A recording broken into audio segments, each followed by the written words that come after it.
자, 오늘 나누실 하나님 말씀은 요한복음 9장 35절에서 41절까지 말씀 보겠습니다.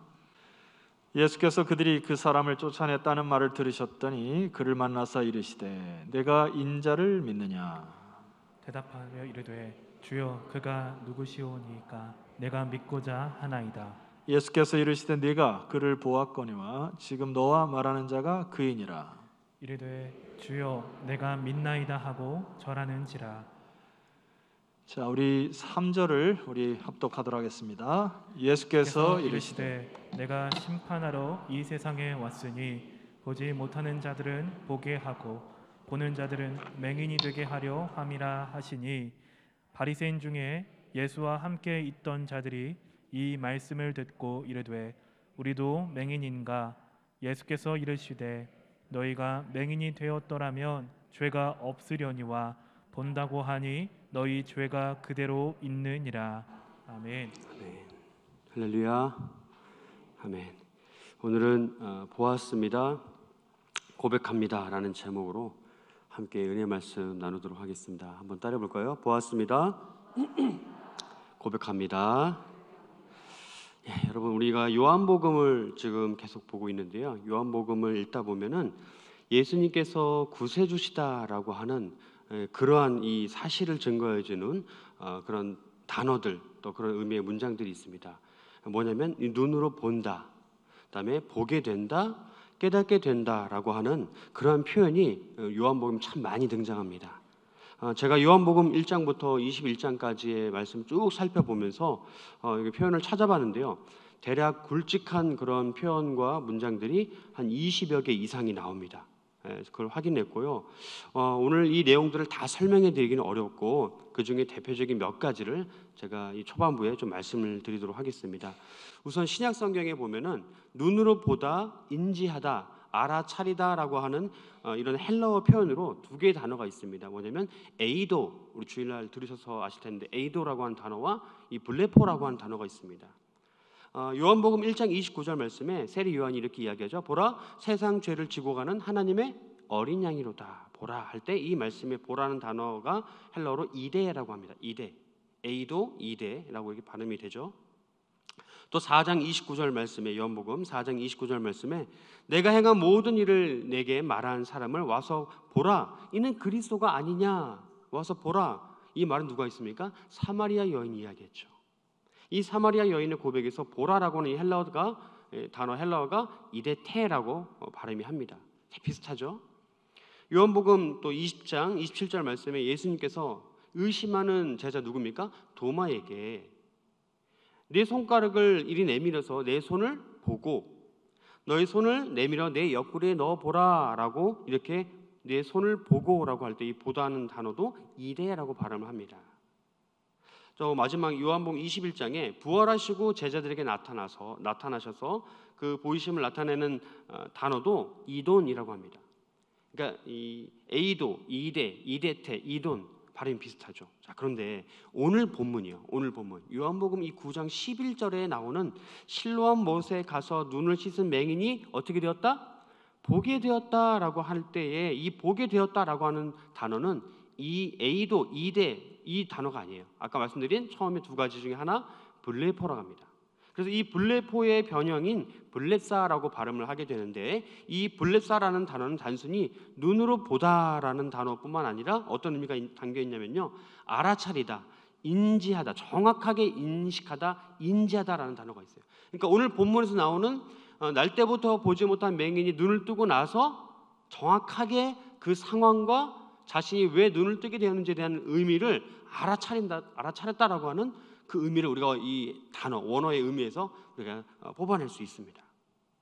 그러므로 우리는 예수님께 고침받은, 즉 날 때부터 이 보지 못했던 맹인이 보게 되었다는 이 고백은 단순히 에이도, 눈으로 보게 되었다는 것뿐만 아니라 그가 다시 태어났다라고 하는 그런 정도의 이 블렙사, 알아차리고 깨닫고 인지하였다라는 그러한 의미라는 사실을 우리가 깨닫게 됩니다.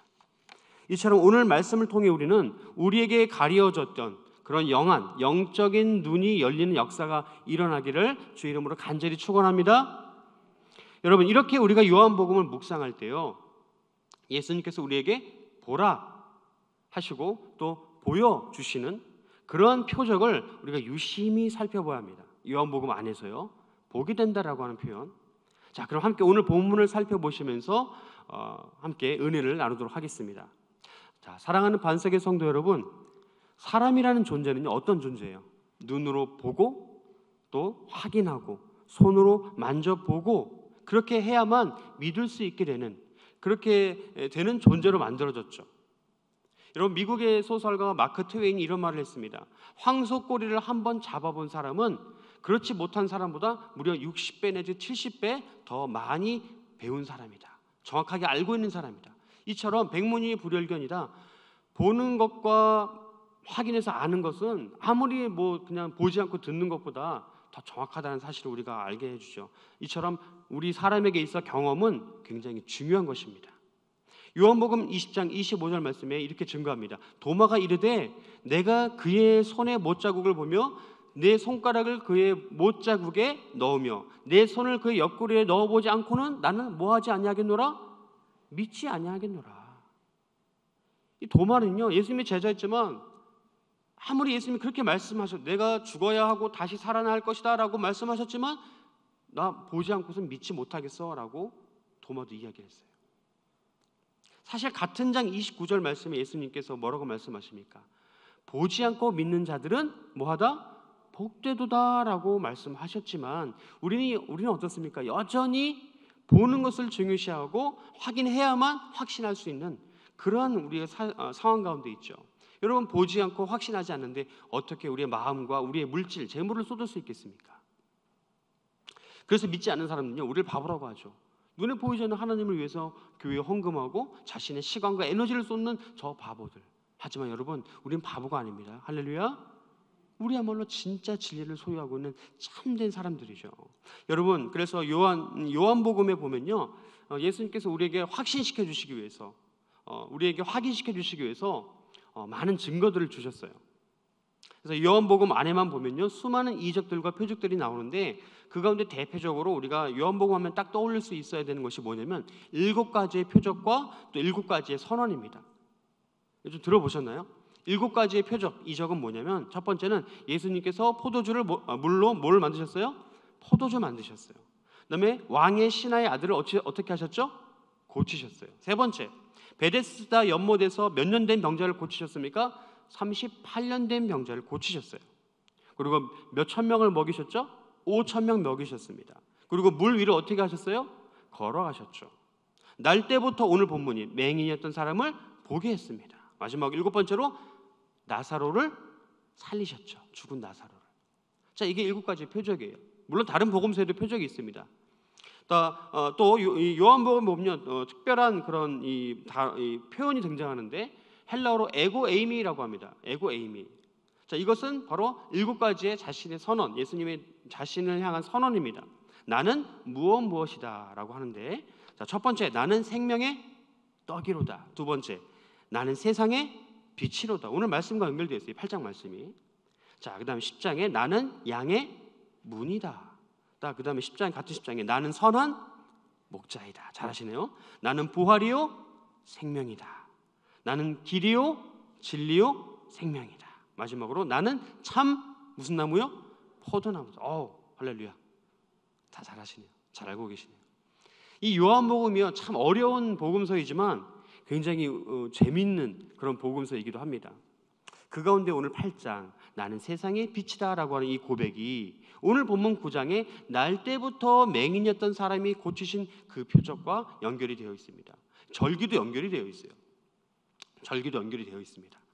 이건 또 우리 말씀을 통해서 알게 되고, 자, 그러면 예수님께서 얼마나 우리에게 정확하게 나타나셨고 보여주셨고 또 우리에게 당신이 어떤 분이신지 잘 증거해 주셨다라고 하는 그 본문이 바로 오늘 우리가 보고 있는 9장의 말씀, 바로 이전에 이어지는 8장의 말씀, 또 앞서 말씀드린 7가지 표적과 7가지 선언, 바로 이 내용들이죠.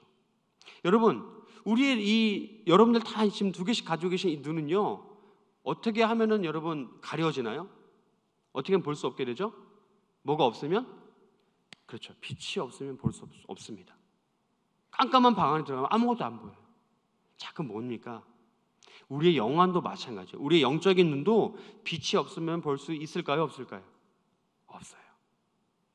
빛이신 예수님께서 우리의 영안을 비춰주시지 않으면 절대 볼 수 없다는 것입니다. 깨달을 수 없다라고 하는 것이죠. 마찬가지입니다. 성령께서 성령의 자신의 빛으로 말씀을 우리가 읽을 때 조명해 주시지 않으면 우리가 깨달을 수 없어요. 하나님, 성령 하나님 어떤 하나님이세요?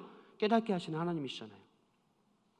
그러므로 우리에게는 빛이 되셔서 우리의 육신의 눈과 영의 눈을 밝혀주시는 예수님을 먼저 만나야 될 줄로 믿습니다. 그분을 통해 우리의 눈이 열리고 우리의 영이 열려야 될 줄로 믿습니다. 이러한 은혜와 진리로 나아가시는 우리 반석의 모든 성도님들 되시기를 주의 이름으로 간절히 축원합니다. 여러분, 이러한 이유로 우리 예수님께서 오늘 본문에 등장하는 날 때부터 보지 못한 맹인의 눈을 떠 보게 하시는 사건이 얼마나 우리에게 큰 사건이 되는가 우리는 짚고 넘어가야 합니다. 알아야죠. 요한복음 8장 56절에서 59절까지 말씀의 증거를 보면 유대인들과 논쟁하는 예수님께서 아브라함의 비유를 들으시면서 자신이 누구인지 정확하게 들려주시는 그 내용이 나옵니다. 그러면 함께 요한복음 8장 56절로 59절까지의 말씀을 함께 합독하겠습니다. 시작. 너희 조상 아브라함은 나의 때 볼 것을 즐거워하다가 보고 기뻐하였느니라. 유대인들이 이르되 내가 아직 50세도 못 되었는데 아브라함을 보았느냐. 예수께서 이르시되 진실로 진실로 너희에게 이르노니 아브라함이 나기 전부터 내가 있느니라 하시니 그들이 돌을 들어 치려 하거늘 예수께서 숨어 성전에서 나가시니라. 아멘. 여러분, 이 예수님께서 자신들을 비방하는 그 유대인들을 향해서 왜 아브라함의 이야기를 꺼내셨는가? 우리가 좀 잘 생각해 볼 필요가 있습니다. 창세기 22장의 내용이죠. 아브라함이 몇 세에 그 아들 이삭을 갖습니까? 얻습니까? 100세에 얻죠. 근데 그 이삭을 하나님께 번제물로 바치려 했던 아브라함이 어떻게 그렇게 할 수 있었는가에 대해서 지금 예수님은 이 바리새인 유대인들에게 이야기하고 있는 것이에요. 근데 이 이야기를 들은 유대인들은 예수님께 뭐라고 반문합니까? 듣고 내가 참 어이가 없다. 너 나이가 몇 살이냐? 네 나이가 몇 살인데 도대체 나이 50도 안 된 녀석이 그런 헛소리를 하고 있느냐? 이렇게 지금 반문하고 있는 거예요. 그 예수님은 자신의 나이를 떠나서 아브라함의 이야기를 통해서 자신이 누구인지를 그들에게 말씀해 주신 것인데 지금 이 유대인들은 어떤 프레임에 갇혀 있는 거예요? 어떤 틀에 갇혀 있습니까? 나이가 몇 살인데 우리가 잘 아는 말이죠. 너 몇 살이야? 욱하면 나이가 그죠? 예. 여러분 보세요. 예수님이 이렇게 지금 진실을 말씀해 주고 계신데 유대인들은 그것을 깨닫지 못했습니다. 오히려 예수님께 본문의 내용을 보면 뭐라고 증거합니까? 돌을 던져서 예수님을 해하려고 하는 그런 악한 행동을 하고 있는 것이죠. 이처럼 여러분 보세요. 듣고 깨닫지 못한다는 것이 얼마나 무서운 것인지 우리는 알지만, 우리는 알고 있지만 이 본문의 상황 가운데 있는 유대인들은 모르니까 자신들이 얼마나 잘못하고 있는지 모르고 있잖아요. 그러므로 우리가 스스로 우리가 깨달아야 할 것, 우리가 짚고 넘어갈 것은 과연 나의 영적인 눈도 가려워져 있어서 내가 지금 이들처럼 이 본문에 나오는 유대인들처럼 영적인 소경이 되어 있지는 않은가 반드시 살펴보아야 될 줄로 믿습니다. 아브라함은요 번제 양을 보았습니까? 보지 못했습니까? 보지 못했어요. 확인하지 못했습니다. 그런데 그는 어떤 것에 근거해서 아들을 바치려 했습니까? 믿음의 근거에서 하나님을 믿는 그 믿음의 근거에서 아들을 바치려고 했어요. 그래서 이삭을 데리고 모리아 산으로 올라간 것입니다. 여러분 보지 못한 그 사실을 가지고 확인하지 못한 사실을 가지고 자신의 아들의 생명을 건다? 무모한 일이죠. 생명을 가지고 도박을 하는 것과 마찬가지입니다. 근데 그는 어떤 믿음을 가지고 있었습니까? 그는 이런 믿음을 가지고 있었어요. 우리 하나님께서, 내가 믿는 하나님께서 어떠한 방법으로든 간에 나의 아들을 살려주실 것이다. 할렐루야. 나의 아들을 살려주실 것이다 라는 확신을 가지고 있었기 때문에 이삭을 바치려 했던 것이죠. 여러분, 이 말씀이 어디에 나옵니까? 히브리서 11장 19절 말씀, 바로 그 유명한 믿음장에서 나오고 있지 않습니까? 사랑하는 반석의 성도 여러분, 우리 역시 이런 믿음을 소유해야 될 줄로 믿습니다. 이런 믿음 소유하시길 간절히 소망합니다.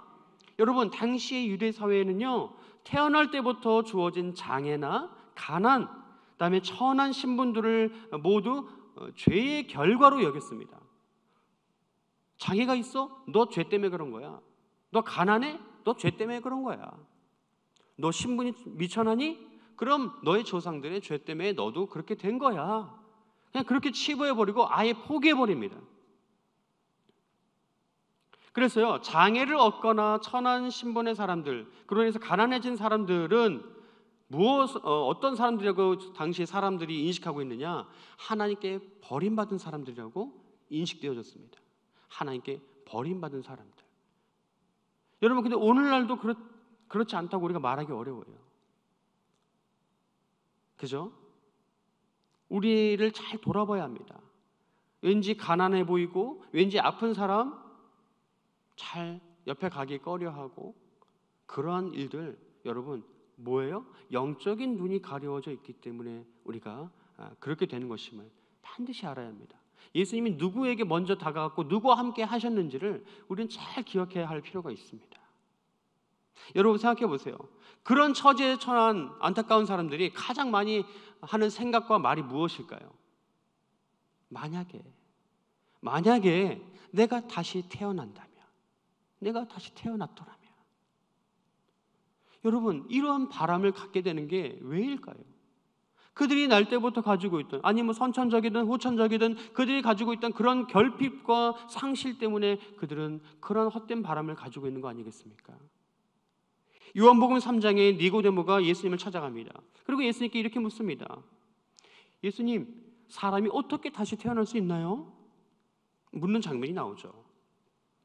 여러분, 뭐예요? 니고데모도 결핍과 상실이 있었다는 겁니다. 무엇 부족한 것 하나 없어 보이는 그 니고데모가 왜 굳이 밤에 예수님을 찾아와서 묻습니까? 구원에 관한 갈망과 열망이 있었기 때문이에요. 그 어떠한 율법도, 그 어떠한 그런 지식도 자신을 채워주지 못하고 구원에 대한 지혜로 나아가지 못하게 했기 때문에 예수님을 찾아온 것이죠. 여러분 생각해 보십시오. 우리가 막 갈망하고 막 열망한다고 해서 여러분 어그러진 육신이 다시 태어날 수 있습니까?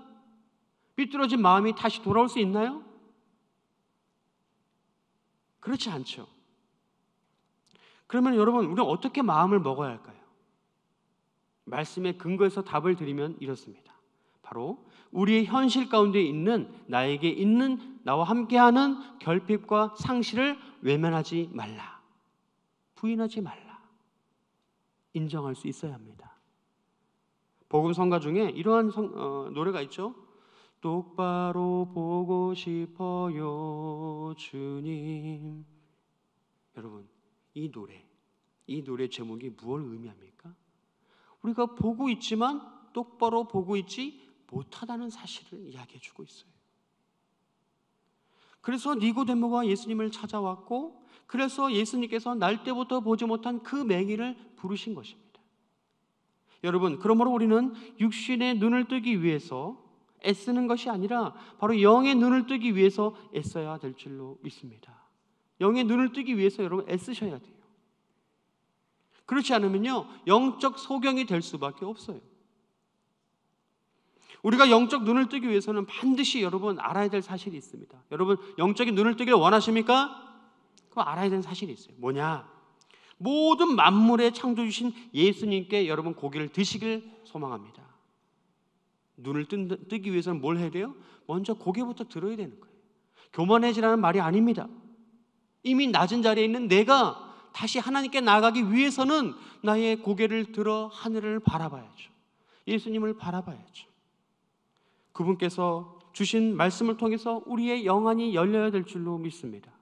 부름받은 맹인은 예수님의 목소리를 듣고 그분께 갔습니다. 그리고 그분께 고개를 들었습니다. 그리고 자신의 보지 못한 눈을 그분에게 보였어요. 예수님께 보였어요. 그리고 어떻게 합니까? 자신의 눈을 예수님께 맡겼습니다. 그러자 맹인에게 어떠한 결과가 여러분 일어났습니까? 평생 한번 떠보지 못한, 하늘이 무슨 색깔이며 바다가 무슨 색깔이고 흙이 무슨 색깔인지 한 번도 보지 못했던 그 눈을 떠서 보게 된 것입니다. 여러분, 이처럼 예수님께 나아간다는 것은요, 이렇게 놀랍고 중요한 일입니다. 그런데 여러분, 반대로 바리새인들은 어떻습니까? 그들은요, 예수님을 보지 않았어요. 그들은 예수님을 외면했어요. 왜 그랬을까요? 어찌 보면 그들은 누구보다도 예수님을 먼저 알아봤어야 할, 확실하게 예수님을 똑바로 봤어야 할 바로 그런 사람들이었습니다. 왜요? 그들은 누구보다도 구약에서 증거하는 그 예수님에 관한 성경을 많이 알고 있었기 때문이에요. 확실하게 알고 있었기 때문입니다. 그런데 우리가 알다시피 그들은 예수님을 전혀 알아보지 못하고 오히려 예수님을 모함하고 그를 험담하고 심지어 예수님을 죽이려고까지 했습니다. 왜일까요? 왜냐하면 그들의 육적인 눈은 떠 있었을지 몰라도 영적인 눈은 완전히 실명한 상태였기 때문입니다. 눈이 완전히 안 보이게 된 것이에요. 영적인 눈이. 그들은 예수님이 안식일에 하지 말아야 할 노동과 병 고치는 일을 그가 했다고 예수님을 비난합니다. 그렇게 자신을 꼬집는 그런 이 바리새의 유대인들에게 예수님은요, 8장 17절 말씀에 증거하는 것처럼 뭐라고 증거합니까? 그러한 율법은 누구의 율법이다? 너희의 율법이다. 나의 율법이 아니고 너희가 만든 너희의 율법이다 라고 꼬집어 말씀하신 것이죠. 여러분, 우리가 예수님의 이적을 우리의 육신의 관점으로, 즉 상식으로 이해하면 이해가 될까요? 전혀 이해되지 않습니다. 맹인을 데려다가 땅에 흙을 모아가지고 거기에 침을 칵 뱉고, 당시에 그런 행위들은요, 이방 종교에서 행하는 그러한 풍습이다라고 주석에서 기록되어져 있더라고요. 이 사실 하나만 봐도 유대인들 눈에 굉장히 거슬리죠. 그럼 뭐 하는 짓이야? 저 젊은 놈이 안 보이는 사람 데려다가. 그런데 그렇게 그 더러운 흙을요, 어떻게 해요? 자신의 침을 이겨가지고 어떻게 해요? 그 보이지 않는 사람 눈에 바릅니다. 발라요.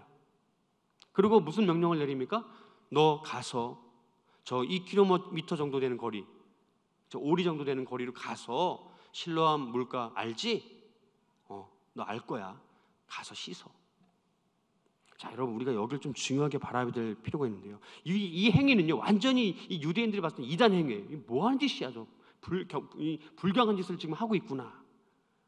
근데 여러분, 우리가 여기 이 본문을 잘 살펴봐야 되는 게, 여러분, 지금 예수님이 왜 이런 행위를 하신 것이죠? 맹인을 보게 하기 위해서 하시는 것이잖아요. 그런데 여러분 보세요. 굳이 보이지 않는 사람 눈에 뭘 붙여요? 침 뱉어서 지디긴 진흙을 눈에 붙입니다. 여러분, 누가 봐도 이거는요, 그 맹인을, 소경을 조롱하는 행동이죠. 안 그래도 안 보이는 사람한테 굳이 왜 더러운 진흙을 붙이냐는 것이죠. 다르게 말하면 소경을 더 소경되게 하는 것입니다. 그리고 그 마을 사람들은요, 어땠어요? 그가 날 때부터 보이지 않는 사람이라는 게 이미 알고 있었어요.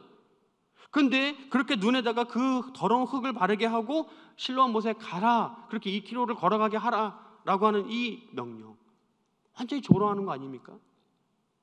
마을 사람들은요, 아마 예수님이 이렇게 생각했을 거예요. 저 사람 사기꾼 아니야?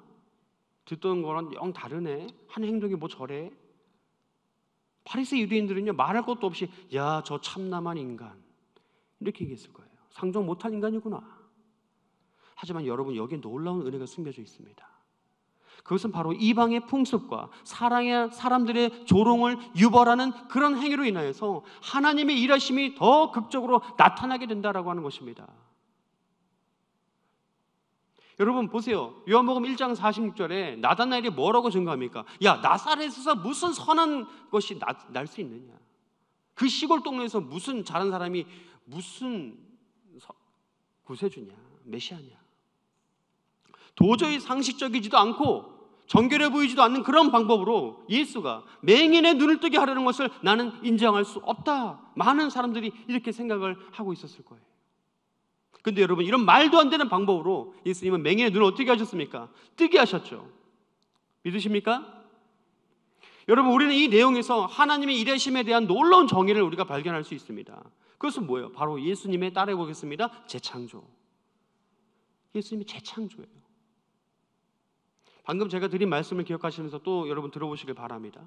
예수님께서 맹인의 눈에 심에 지리긴 진흙을 발랐어요. 이것은 여러분, 하나님께서 말씀으로, 즉 예수님을 통하여서 이 세상을 창조하실 때, 예수님 세상을 창조하실 때 뭘로 창조하셨습니까? 사람을 만드실 때 흙으로 만드셨죠.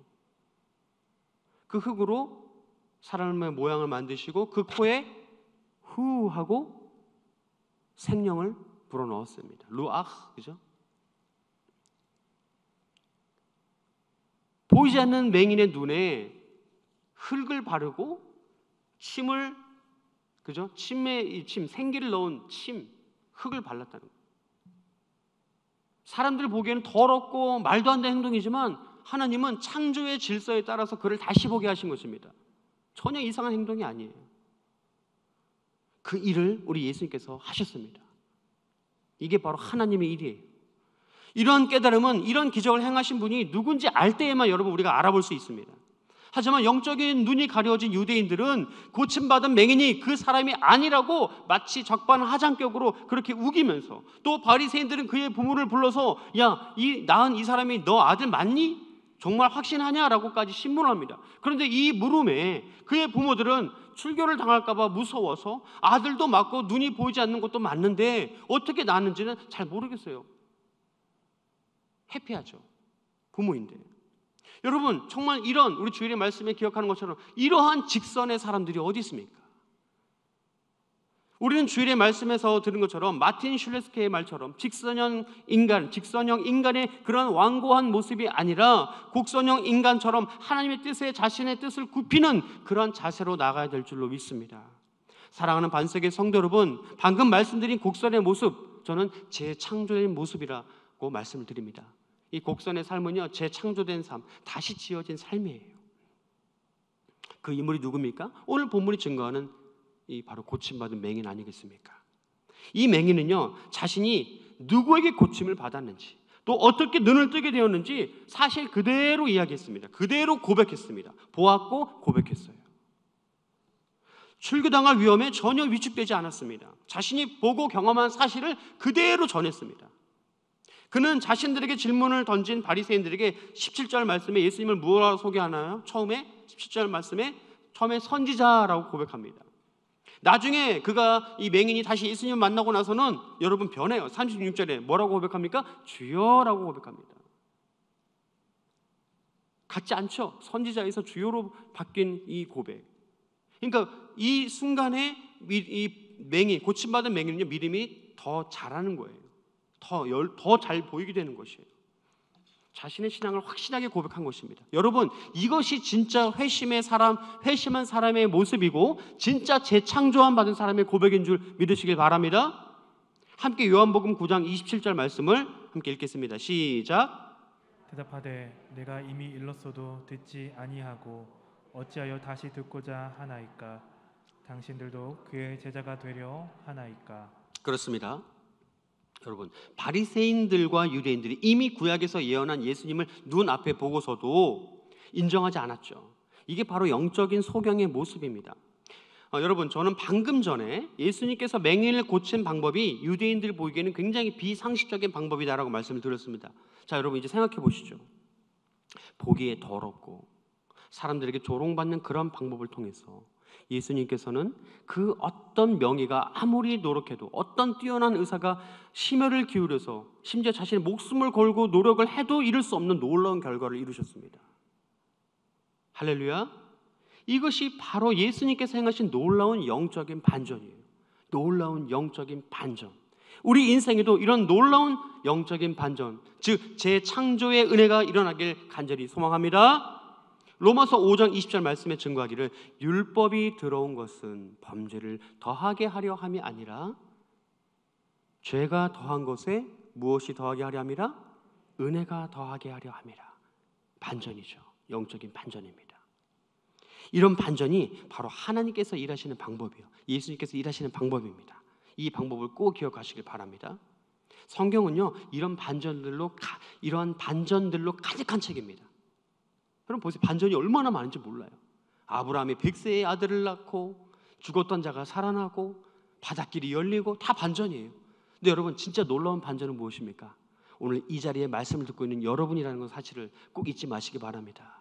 내가 어떤 사람이었어요? 죽어 마땅한 죄인 아닙니까? 근데 이 자리에 와 있어요.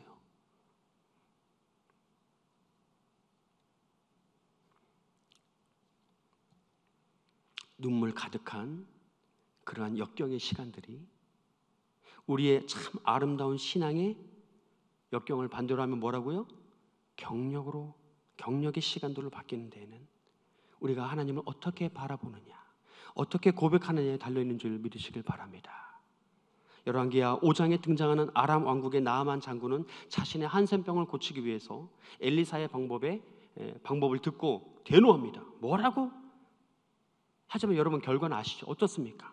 결국 이스라엘, 자신이 데리고 있던 이스라엘 여종의 그 부탁을, 이야기를 듣고 순종하여서 엘리사가 알려준 방법대로 자신이 어떻게 해요? 요단강에 7번 몸을 담그죠.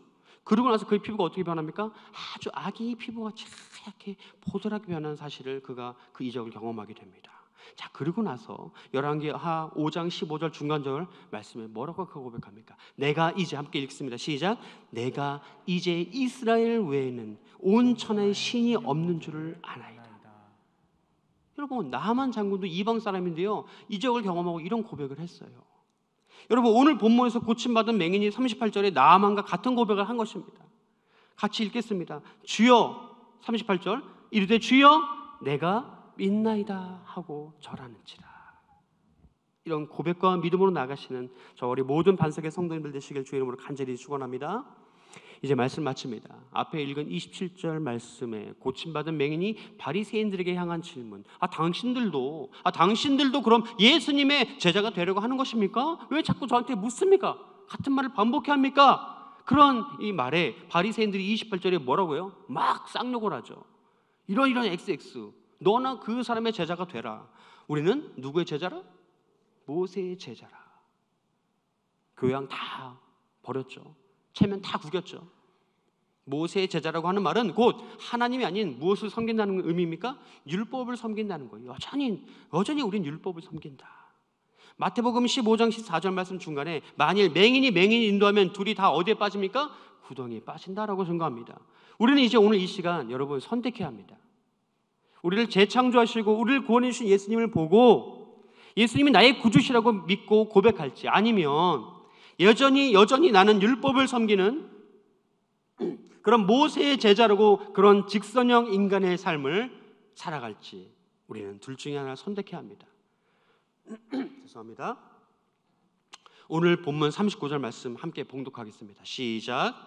예수께서 이르시되 내가 심판하러 이 세상에 왔으니 보지 못하는 자들은 보게 하고 보는 자들은 맹인이 되게 하려 함이라 하시니.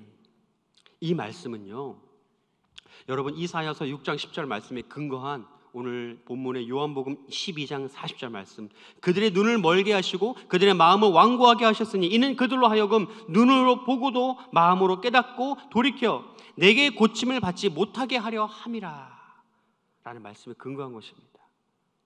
이것이 바로 예수님께서 그들에게 전하는 경고의 말씀이에요. 경고의 메시지예요. 그러자 40절에 바리새인들이 서로 뭐라 묻습니까? 야, 그러면 나도 맹인이냐? 우리가 맹인이냐? 우리가 보지 못하냐? 네, 맞죠. 보지 못하고 있는 것이에요. 이어지는 41절 말씀에서 예수님은 너희가 차라리 맹인이라고 말하면 죄가 없었을 텐데 오히려 너희들이 지금 본다고 말을 하니 너희 죄가 없어지지 않고 그대로 있느니라. 무서운 말씀이죠. 무서운 말씀. 이처럼 교만이요, 굉장히 하나님 앞에 아주 악한 죄예요. 이것이 바로 직선형 인간이고 그 인간들이 가지고 있는 완고함이에요. 사랑하는 반석의 성도 여러분, 맹인이 고침받은 연못의 이름이 무엇이라고요? 실로암이죠. 그 실로암의 이름의 뜻은 보내다라는 뜻의 히브리어 샬라크라고 하는 그 단어에서 유래되었습니다. 실로암, 보냄을 받았다. 그럼 우리는 어디로 보냄을 받았을까요? 그렇습니다. 바로 주님을 모르는 이 세상에 우리는 보냄을 받은 거예요. 사망의 자녀에서 생명의 자녀로 재창조되고 부름받은 우리가 이제 예수님을 보지 못하고 있는 이들에게 예수님을 보게 하고 예수님의 말씀을 들려줘야 할 때입니다. 매일을 살아가는 나의 삶 속에서 내가 보고 있는 예수님을 전하고 내가 듣고 있는 예수님의 음성, 바로 그분의 말씀을 전해야 될 줄로 믿습니다. 보지 못하는 영적 소경이 아닌 예수님을 보고 듣고 맛보는 그런 은혜의 삶 살아가시는 오늘의 저와 여러분 되시길 주의 이름으로 간절히 축원합니다.